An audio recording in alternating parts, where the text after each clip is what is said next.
The analogy I used recently talking to someone about this is like there's two ways to kind of describe most jobs, right? Like there's a very factual, technical way to describe a job, and then there's a more kind of what is the impact that the job has on the world. So like a great example would be, what does a doctor do? And there's two ways to answer it. One could be the high level mission oriented outcome, which is they save lives, right? That's what a doctor does. But you could also describe it as a doctor has their hands in blood and guts and gross stuff, right? They like human body mechanics or something. And that would also be a perfectly valid description of like what a doctor does.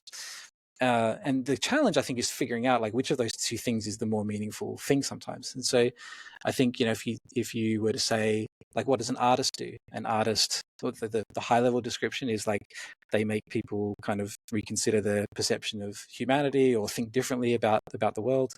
At the low level, they scribble on paper, and so I think for software engineers, it's the same. Like there's a basic building block, which is like they write code. That's not the hard part. Writing code has never been the hard part in my experience. I agree. I think what the high level of what software engineers do is they solve problems, often by applying technology in the service of solving those problems, but often not.